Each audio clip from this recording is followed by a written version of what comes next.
Hello everyone, स्वागत है आप सभी का ऑनलाइन स्टडी जोन में।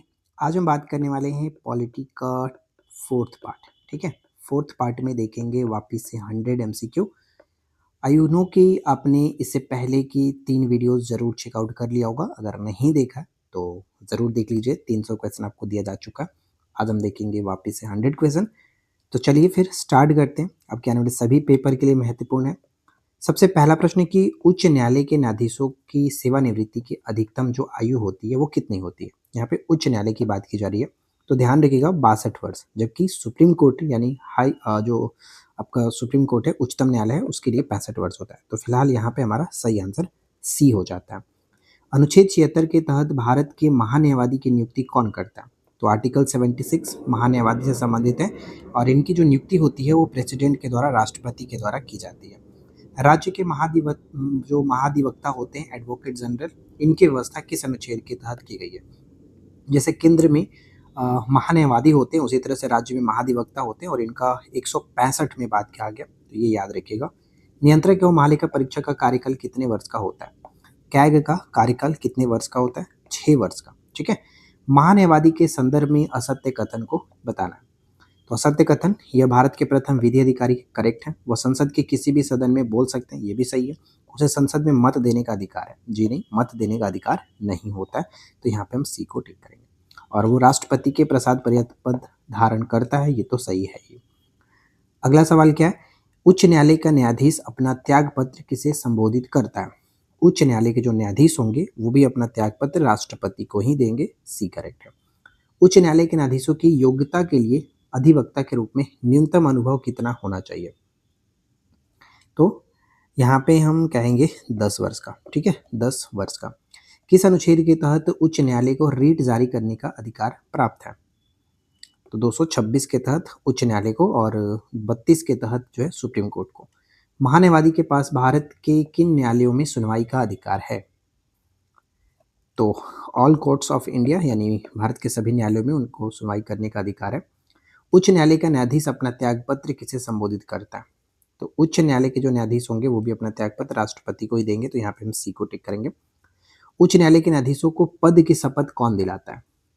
उच्च न्यायालय के जो न्यायाधीश होंगे उनके पद की शपथ संबंधित राज्य के राज्यपाल। अगला है कि उच्च न्यायालय के न्यायाधीशों की योग्यता के संदर्भ में असत्य कथन को चुनना है। देखिए, वह भारत का नागरिक हो, करेक्ट है। कम से कम 10 वर्ष तक की अधिवक्ता रहा हो और न्यूनतम आयु 35 वर्ष पूर्ण कर चुका हो। ऐसा कोई एज का नहीं है कि 35 वर्ष कंप्लीट होना चाहिए। योग्यता है तो आप बन सकते हैं किसी भी एज पर। तो राइट आंसर यहाँ पे सी होगा, जो कि असत्य है। ठीक है, अगला है उच्च न्यायालय के न्यायाधीशों की पेंशन किस पर भारित होते हैं। तो भारत के संचित निधि से, ऑप्शन बी। किस अनुच्छेद के अनुसार प्रत्येक उच्च न्यायालय एक अभिलेख न्यायालय होता है। तो प्रत्येक उच्च न्यायालय एक अभिलेख न्यायालय होता है, ये जो बात है वो 215 में कहा गया। ठीक है, 215। अगला है कि भारत में सर्वप्रथम उच्च न्यायालय की स्थापना कब हुई थी। देखिए, भारत में सर्वोच्च न्यायालय की स्थापना सबसे पहले जो हुआ था 1862 में हुआ था, तो यहाँ पे हम बी को टिक करेंगे, 1862। नेक्स्ट है कि अभिलेख न्यायालय होने का क्या अर्थ होता है। तो इनका अर्थ होता है कि निर्णय जो है वो अधीनस्थ न्यायालयों के लिए भी बाध्यकर होंगे, साथ ही साथ वह अपने अवमान के लिए दंड दे सकते हैं। तो दोनों के दोनों पॉइंट सही होगा, इसलिए सी को टिक करेंगे। अनुच्छेद 226 के तहत उच्च न्यायालय कौन सा अधिकार प्राप्त होता है।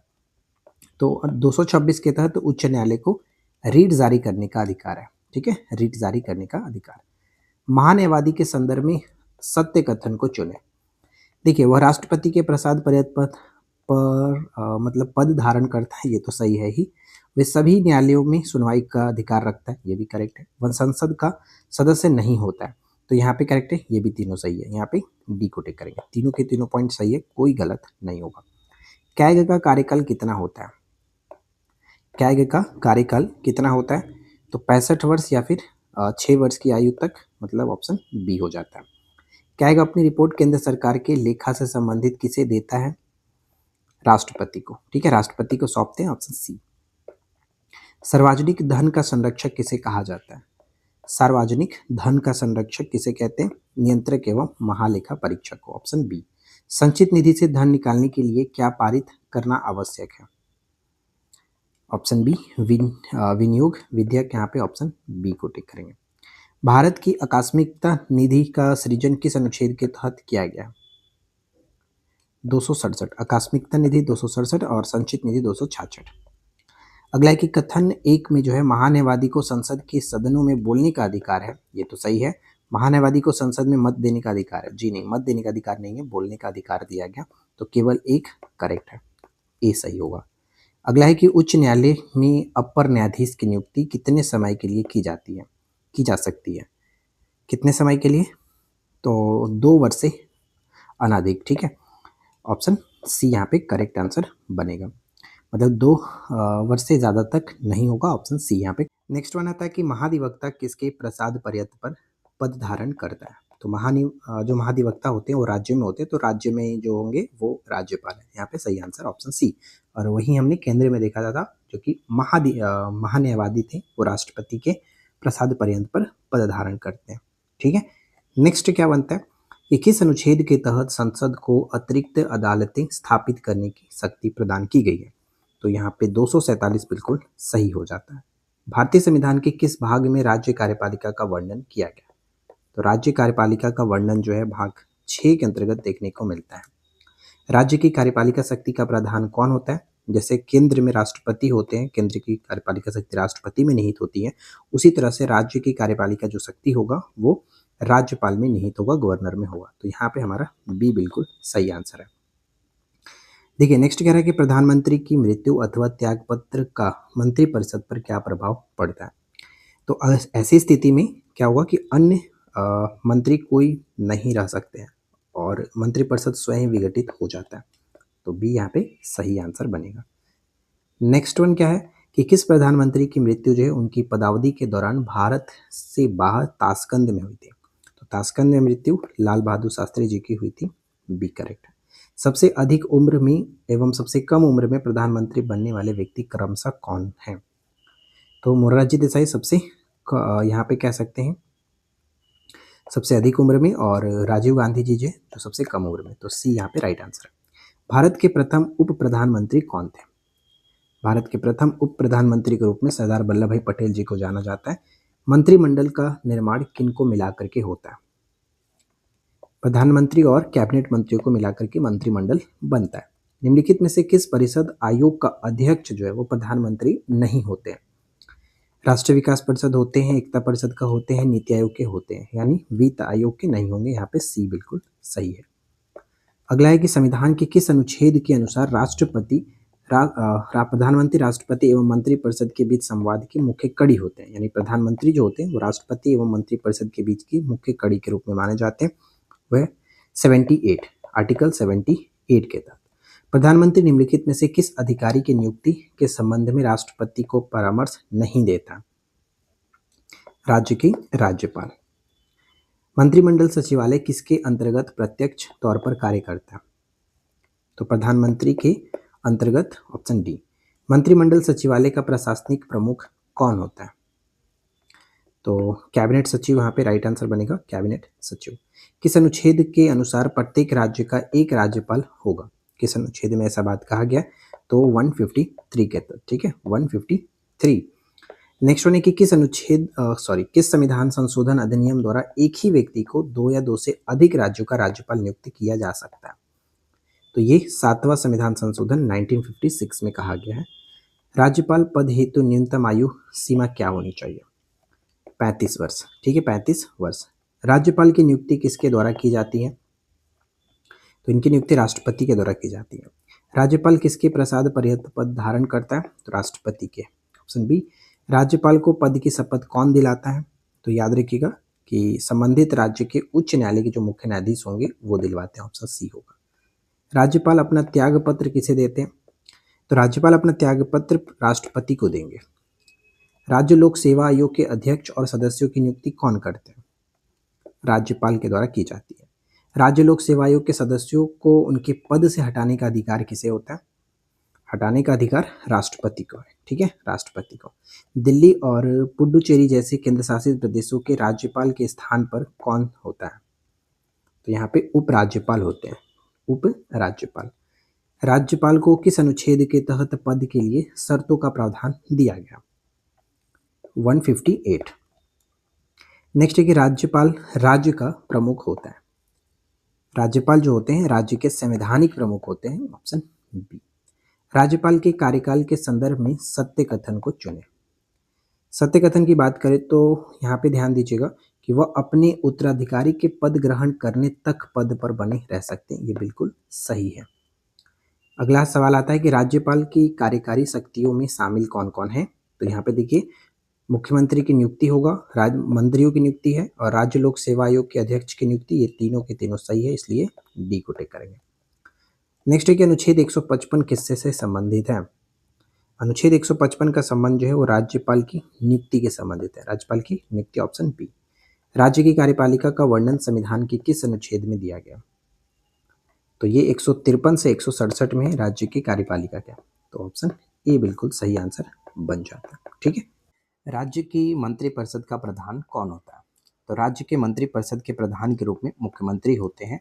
मुख्यमंत्री की नियुक्ति किनके द्वारा की जाती है? तो ध्यान रखना है कि मुख्यमंत्री की नियुक्ति जो है वो राज्यपाल के द्वारा होता है, ऑप्शन सी। केंद्र शासित प्रदेश दिल्ली और पुडुचेरी के मुख्यमंत्री की नियुक्ति कौन करते हैं? तो इनकी नियुक्ति राष्ट्रपति के द्वारा की जाती है, इसे याद रखिएगा। अगला है कि मुख्यमंत्री की सलाह पर अन्य मंत्रियों की नियुक्ति किसके द्वारा की जाती है? तो राज्यपाल के द्वारा होगा। मुख्यमंत्री को पद और गोपनीयता की शपथ कौन दिलाता है? तो इन्हें राज्यपाल दिलाते हैं। ठीक है, राज्य। अगला है कि 91वें संविधान संशोधन 2003 के अनुसार मंत्रिपरिषद में मंत्रियों की अधिकतम संख्या कितनी हो सकती है?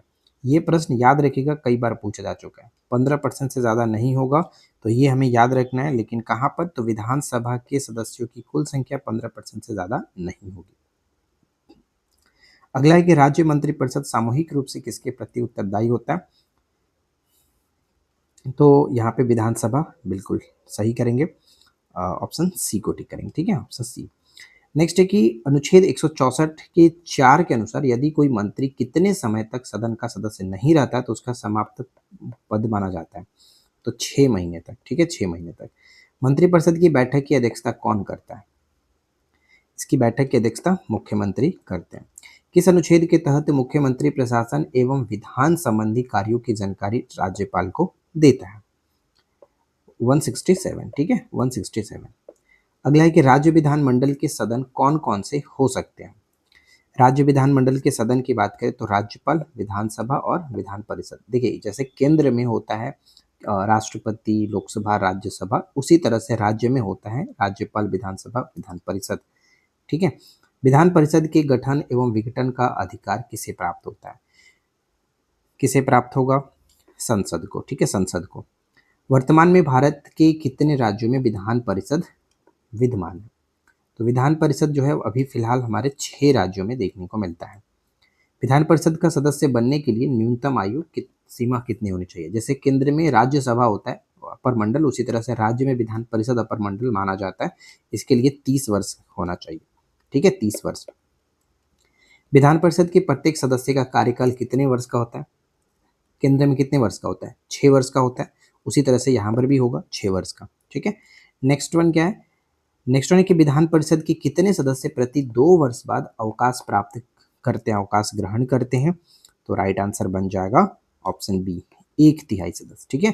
विधानसभा के सदस्यों का कार्यकाल सामान्यतः कितने वर्ष का होता है? तो विधानसभा की अगर हम बात करें तो इनका जो है वो 5 वर्ष का होता है। विधानसभा का सदस्य निर्वाचित होने के लिए न्यूनतम आयु सीमा कितनी होनी चाहिए? 25 वर्ष। किसी भी राज्य का विधानसभा में अधिकतम कितने सदस्य हो सकते हैं? तो अधिकतम 500 सदस्य हो सकते हैं। कोई विधेयक धन विधेयक है या नहीं, इसका निर्णय बताइए कि कौन करता है? तो विधानसभा अध्यक्ष करेगा। अगला प्रश्न, विधानसभा की बैठक के लिए गठपूर्ति कुल सदस्यों का कितना होना चाहिए? तो 1/10। धन विधेयक सर्वप्रथम कहाँ प्रस्तुत किया जाता है? तो आपको पता ही है कि ये सबसे पहले विधानसभा में प्रस्तुत किया जाएगा। विधान परिषद के बारे में कौन सा कथन असत्य है? तो यहाँ पे हमारा करेक्ट क्या होगा कि विधान परिषद ये एक स्थायी सदन है, सही है। इसके सदस्यों का चुनाव प्रत्यक्ष नहीं अप्रत्यक्ष होता है। ठीक है, अप्रत्यक्ष होता है, इसलिए यहाँ पे ये गलत हो जाता है और बी को हम टिक करेंगे। अगला है क्या कि विधानसभा अध्यक्ष अपना त्याग पत्र किसे सौंपता है? तो विधानसभा अध्यक्ष अपना त्याग पत्र किसे देंगे? उपाध्यक्ष को। विधान परिषद की सदस्य संख्या के संदर्भ में कौन सा कथन सत्य है? ध्यान से देखिए, विधान परिषद की सदस्य संख्या के संदर्भ में विधानसभा के सदस्यों का कुल संख्या का 1/3 से अधिक नहीं हो सकता है। तो यहाँ पे देखिए, तो सत्य हमें बताना है ना, सत्य यहाँ पे कहेंगे, ये तो सही है ही। और कम से कम 40 सदस्य होने चाहिए, तो ये भी करेक्ट है, इसलिए ऑप्शन सी को टिक करेंगे। नेक्स्ट बनता है कि भारत के राष्ट्रीय प्रतीक को भारत सरकार द्वारा कब अपनाया गया था? अपनाया गया 26 जनवरी 1950 को। राष्ट्रीय प्रतीक के नीचे भाग पर अंकित सत्यमेव जयते किस लिपि में लिया गया? मुंडक उपनिषद से लिया गया और ये देवनागरी लिपि में सी है। भारत के राष्ट्रगान के रचयिता किसे माना जाता है? रचयिता के रूप में रविन्द्रनाथ टैगोर जी ने राष्ट्रगान सबसे पहले 1911 में जो कलकत्ता अधिवेशन था उसमें गाया गया था। राष्ट्रगीत वंदे मातरम को किस उपन्यास से लिया गया? तो रविन्द्रनाथ टैगोर बंकिम चंद्र चटर्जी के आनंद मठ से लिया गया। तो ऑप्शन बी यहाँ पे करेक्ट है। भारतीय राष्ट्रीय ध्वज का डिजाइन किनके द्वारा किया गया था? तो पिंगली वेंकैया जो है इनके द्वारा। अगला प्रश्न है कि भारत के राष्ट्रीय कैलेंडर के संदर्भ में कौन सा कथन असत्य है या शक संबोध पर आधारित है? करेक्ट है। 22 मार्च 1957 को अपनाया गया था, ये भी करेक्ट है। इसका पहला महीना चैत होता है, ये सही है। और इसका अंतिम महीना वैशाख नहीं फागुन होता है, ठीक है, फागुन। तो यहाँ पे कह सकते हैं डी गलत है। अगला है कि भारत सरकार द्वारा गंगा नदी को राष्ट्रीय नदी के रूप में किस वर्ष घोषित किया गया? तो 2008 के अंतर्गत। राष्ट्रीय ध्वज में शामिल हरा रंग किसका प्रतीक माना जाता है? समृद्धि का प्रतीक है, ठीक है, पॉसिबिलिटीज का। भारत का राष्ट्रीय जलीय जीव कौन सा है? तो गंगा डॉल्फिन हम जानते ही हैं, गंगा डॉल्फिन। निम्नलिखित कथनों पर विचार करें और असत्य कथन को चुनें। मोर भारत का राष्ट्रीय पक्षी है, सत्यमेव जयते मुंडक उपनिषद से लिया गया है। राष्ट्रगान सर्वप्रथम 1896 के कांग्रेस अधिवेशन में गाया गया। राष्ट्रगान जो है वो 1911 में गाया गया था, राष्ट्रीय गीत 1896 था। तो यहाँ पे ये पॉइंट गलत हो गया। अगला सवाल, किस संविधान संशोधन अधिनियम द्वारा पंचायतों को संवैधानिक दर्जा प्राप्त किया गया? तो 73वें संविधान संशोधन के द्वारा। भारत में सर्वप्रथम 2 अक्टूबर 1959 को पंचायती राज्य का उद्घाटन कहाँ किया गया? तो सबसे पहले राजस्थान के नागौर जिले में किया गया था और उसके बाद सेकेंड नंबर पे जो है वो आंध्र प्रदेश में किया गया, ठीक है। 73वें संविधान संशोधन द्वारा कौन सी अनुसूची जोड़ी गई थी? तो यहाँ पे 11वीं अनुसूची जोड़ी जाती है, इसलिए ऑप्शन सी हो जाता है। पंचायती राज्य के त्रिस्तरीय ढांचे में कौन सा स्तर जो है शामिल नहीं है? कौन शामिल नहीं है? तो नगर परिषद इसके अंतर्गत नहीं आता, ठीक है, नगर परिषद। अगला है कि कितनी जनसंख्या से कम वाले राज्यों को खंड स्तर पर पंचायत गठन न करने की छूट दी गई है? 20 लाख। बलवंत राय मेहता समिति का गठन किस वर्ष किया गया था? तो बलवंत राय मेहता समिति है 1957 और अशोक मेहता 1977। तो यहाँ पे ए करेक्ट है। अगला सवाल देखिए, अशोक मेहता समिति का संबंध किससे है? तो पंचायती राज्य से अशोक मेहता समिति, ऑप्शन बी। पंचायतों में महिलाओं के लिए कितने आरक्षण की व्यवस्था की गई है? 1/3, 33%, 1/3। 11वीं अनुसूची में पंचायतों को कितने विषयों पर कानून बनाने की शक्ति दी गई है? तो देखिए 11वीं अनुसूची में जो पंचायती से संबंधित है पंचायतों से, और इसमें 29 विषय इनको दिया गया, ऑप्शन डी बिल्कुल सही होगा। तो कुल मिलाकर आज हमने 100 MCQ देखा और उम्मीद है कि ये आपका 4th पार्ट अच्छे से आपने देखा होगा। अगर आपने बाकी के 3 पार्ट नहीं देखा है तो ज़रूर देख लीजिएगा, क्योंकि सभी पार्ट बहुत इंपॉर्टेंट है, सभी क्वेश्चन इंपॉर्टेंट है, ठीक है। तो इस वीडियो में इतना ही, मिलते हैं नेक्स्ट क्लास में। Thanks for watching, keep learning, have a good.